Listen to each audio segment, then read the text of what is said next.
नमस्कार, सुनील सूद। आज मैं ब्यूरो ऑफ एनर्जी एफिशिएंसी से जो मुझे आरटीआई एप्लीकेशंस के जवाब मिले हैं उनको थोड़ा तो और ध्यान से पढ़ रहा था।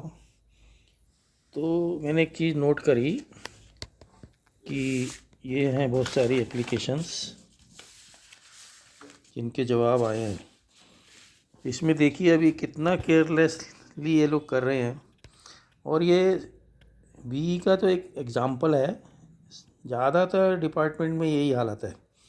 ये देखिए, इसमें मैंने पूछा था डिटेल्स ऑफ अपॉइंटमेंट वगैरह, एडवर्टाइजमेंट, ये सब पूछा था। उसका जवाब आया था कि the information desired is quite voluminous and scattered and can not be provided in view of the CIC ruling, ये सब ब्ला ब्ला लिखा था। और एक फाइल थी और एक एप्लीकेशन थी जिसमें मैंने मांगा था details of the tours in India and abroad made by the officials with names the expenses incurred.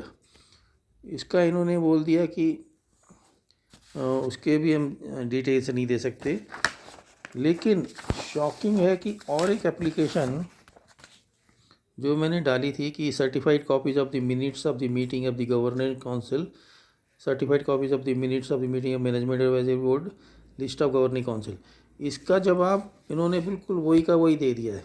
The information desired is quite voluminous and scattered and cannot be provided in the view of the CIC ruling. Moreover, BI does not maintain any such list showing advertisement. ये प्रश्न जो इसका उन्होंने copy paste कर दिया है। ये वाली जो एडवर्टाइजमेंट के लिए मैंने मांगा था उसका जो जवाब है,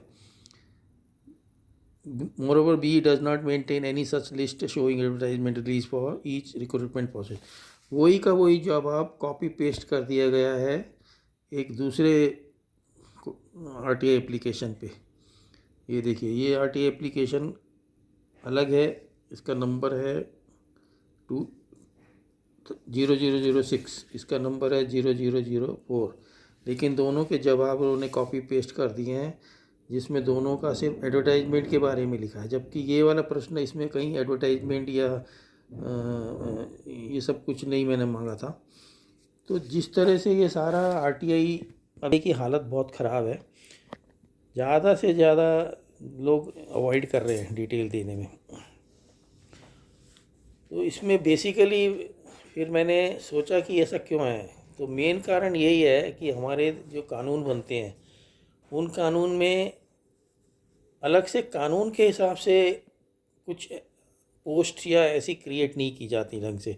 इन्होंने जैसे सीआईसी तो ज़रूर बनाया है, सेंट्रल इंफॉर्मेशन कमीशन बनाया है, स्टेट इंफॉर्मेशन कमीशन सब बना दिए, लेकिन जो मेन सोर्स है जो जहाँ से शुरुआत होनी है वो सारे डिपार्टमेंट में जो एडिशनल पहले से ऑफिसर होते हैं उन्हीं को ही ऑफिसर बना दिया जाता है, पब्लिक इंफॉर्मेशन ऑफिसर।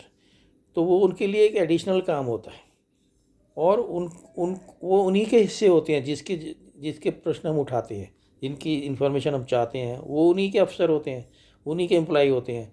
तो वो क्या करते हैं, आपस में एक दूसरे को प्रोटेक्ट करने के लिए ऐसे ऐसे जवाब बनाते हैं कि जो आरटीआई एप्लीकेशन डाले वो तंग हो जाए कि कंपनी कौन है यार अपील डाले, अब वो कौन वहाँ जाए, इस कमीशन में जाए, ये सब। जहाँ जबकि अगर कोई कोई सिंसियर जो कमिटेड नागरिक मेरे जैसा कोई कुछ उसको ठीक करने के लिए ऐसी इन्फॉर्मेशन मांग रहा है तो उसको ऐसे समझा जाता है ये विलेन है, हमें तंग करने आया है, तंग कर रहा है।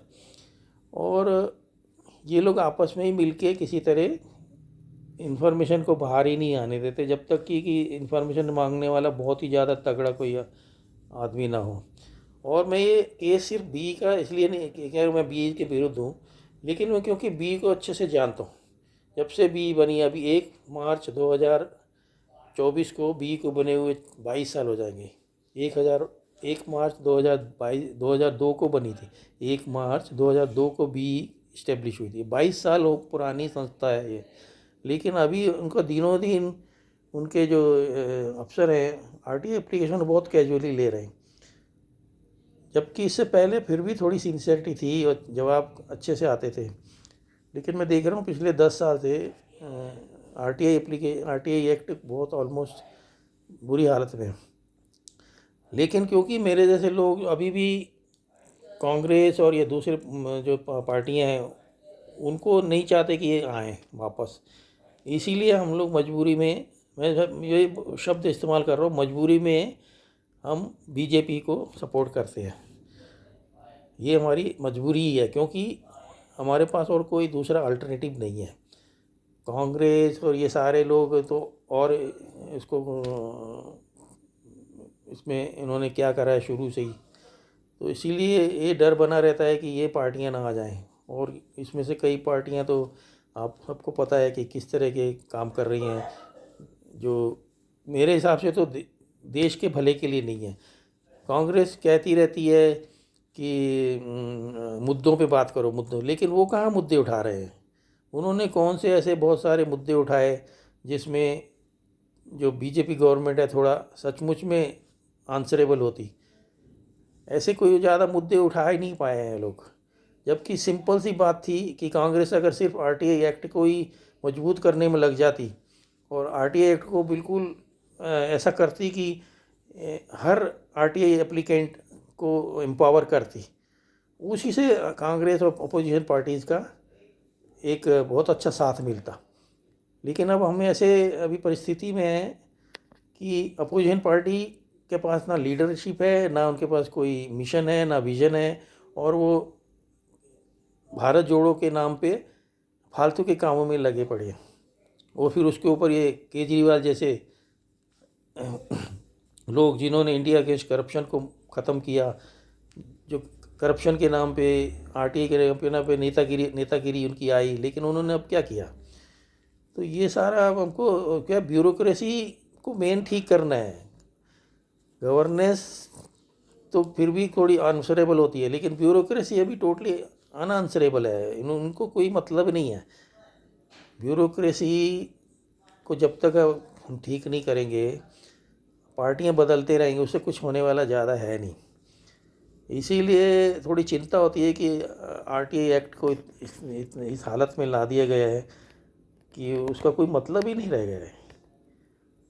तो ये आज मुझे थोड़ा मेरा मन हुआ कि मैं एक रिकॉर्ड के लिए कि मेरा क्या व्यू है। मैं बीजेपी एनडीए को सपोर्ट करने वाले में से हूँ, क्योंकि मेरे पास और कोई अल्टरनेटिव नहीं है। पार्टियां हैं नहीं ढंग की, लीडरशिप नहीं है, विजन नहीं है। इसीलिए मैंने ये वीडियो बनाया। मैं अपना ये पार्लियामेंट्री इलेक्शन से पहले अपने व्यू क्लियर करना चाहता था। धन्यवाद।